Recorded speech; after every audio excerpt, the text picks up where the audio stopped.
5 seconds. Start.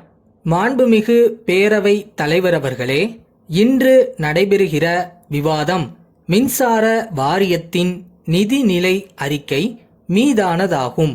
இந்த விவாதத்தில் நான் பங்கேற்று பேசுவதற்கு வாய்ப்பளித்ததற்காக தலைவர் அவர்களுக்கு என் நன்றி கலந்த வணக்கத்தை முதற்கண் தெரிவித்துக் கொள்கிறேன்.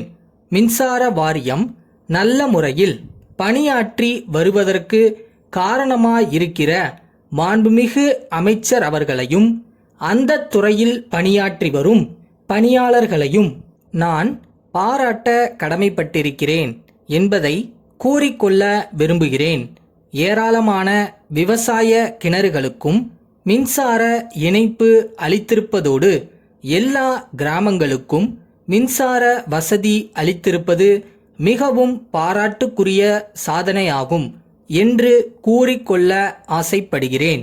மின்சார இணைப்பு இல்லாத கிராமமே இல்லை என்கிற அளவிற்கு மின்சார விநியோகத்தை விரிவுபடுத்துகிற அதே நேரத்தில் தெரு விளக்குகளுக்கு செலவாகிற மின்சாரத்திற்கு ஊராட்சி, நகராட்சி போன்ற உள்ளாட்சி அமைப்புகளால் கட்டணத்தை கட்ட முடியாமல் போய்விடுகிறது என்பதை மனதிற்கொண்டு உள்ளாட்சிகளுக்கு சேர வேண்டிய அரசு நிதிகளிலிருந்து நேரடியாக மின் கட்டணத்தை கழித்து கொள்ளும் முறையை அரசு பின்பற்றுகிறது. இது ஒரு வகையில் உள்ளாட்சி மன்றங்களின் பொறுப்பை குறைத்தாலும் அவைகளுக்கு கிடைத்து கொண்டிருந்த அரசு நிதி ஆதாரத்தை குறைத்து விடுவதால் உள்ளாட்சி மன்றங்கள் நிதி பற்றாக்குறையால் தத்தளிக்க நேரிடுவதாக குறை கூறப்படுகிற நிலைமை ஏற்படுவதை மறுக்க முடியாது. நான் சொல்லிக்கொள்ள விரும்புவதெல்லாம் இது ஒன்றுதான். தெரு விளக்குகளுக்கு எடுத்து கொள்ளப்படும் மின் சக்திக்கான கட்டணத்தை அரசே ஏற்றுக்கொண்டு உள்ளாட்சி மன்றங்களின் நிதி பற்றாக்குறையை ஓரளவுக்காவது ஈடுகட்ட வழிவகை காண வேண்டுமென்று இந்த அரசை வேண்டி விரும்பி கேட்டுக்கொள்கிறேன்.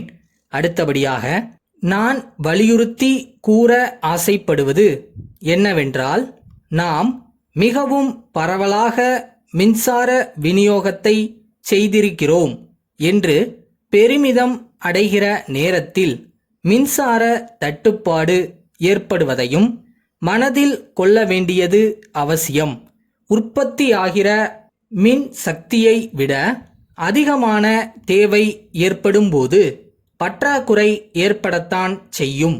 அப்படிப்பட்ட நிலை உண்டாகிற சமயத்தில் மின்சார உற்பத்தியை பெருக்கக்கூடிய வகையில் புதிய மின் உற்பத்தி திட்டங்களை உடனுக்குடன் வகுத்து விரைவில் நிறைவேற்ற வேண்டும் என்று எடுத்து கூற பெரிதும் விளைகிறேன். மழையை நம்பியிருக்கும் புனல் மின்சாரத்தையும் நிலக்கரியை நம்பியிருக்கும் அனல் மின்சாரத்தையும் பெரிய அளவில் சார்ந்திருக்காமல் சூரிய ஒளியிலிருந்தும் காற்றாலைகளிலிருந்தும் மின்சார சக்தியை உற்பத்தி செய்ய மேலும் அதிகமான அளவில் முயற்சி மேற்கொள்ள வேண்டியது அத்தியாவசியமானதாகும் என்பதை இந்த நேரத்தில் குறிப்பிட்டு கூற பிரியப்படுகிறேன். இதனால் ஏற்படுகிற நிதிச்சுமையை காட்டிலும் மின் பற்றாக்குறையால் ஏற்படுகிற கஷ்ட நஷ்டம் அதிகம் என்பதை மறக்கக்கூடாதென்று சொல்லிக்கொள்ள விரும்புகிறேன். இந்த விவாதத்தில் பேச வாய்ப்பு அளித்ததற்கு மிக்க நன்றி. மதுரை வட்டாட்சியர் மதுரை மாவட்ட ஆட்சியருக்கு எழுதிய கடிதம். ஐயா, தாங்கள் கேட்டுள்ள விவரங்களுக்கு எனது அறிக்கையை அனுப்புவதில் நேர்ந்த காலதாமதத்திற்கு வருந்துகிறேன்.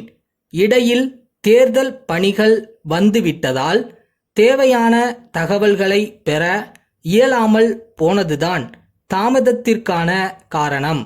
குறிப்பிட்ட பகுதியில் சற்றேறக்குறைய 100 குடும்பத்தினர் பல ஆண்டு காலமாக குடியிருந்து வருகிறார்கள். குடிசைகள் மட்டுமல்லாமல் செங்கற்களான சுவர்கள் கட்டி நிரந்தரமான கட்டிடங்களும் அமைத்து கொண்டு வாழ்ந்து வருகிறார்கள். அவர்கள் தங்களுக்கு பட்டா வழங்க வேண்டுமென்று பல முறை கோரிக்கை வைத்துள்ளதாக தெரிகிறது. தங்கள் கட்டிடங்களுக்கு மின் இணைப்பும் பெற்று இருக்கிறார்கள். உணவு வழங்கல் துறை வழங்கும் உணவு பங்கீட்டு அட்டையும் பெற்றிருக்கிறார்கள்.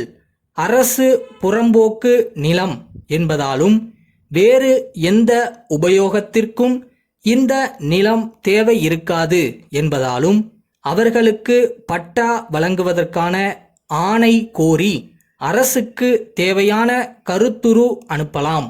அரசிடமிருந்து ஆணை பெறப்பட்ட பின்னர் பட்டா வழங்குவதில் சிக்கல் எதுவும் ஏற்படாது என நான் உறுதியாக கூறுகின்றேன்.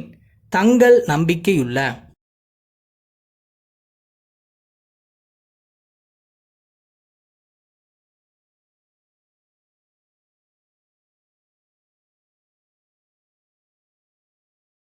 எந்த காரணத்துக்காகவும் உங்க கனவை மட்டும் விட்டுறாதீங்க. நம்ம வாழ்க்கையை நிர்ணயிக்க நம்ம கையில இருக்கிற ஒரே ஆயுதம் நம்ம கனவு மட்டும்தான்.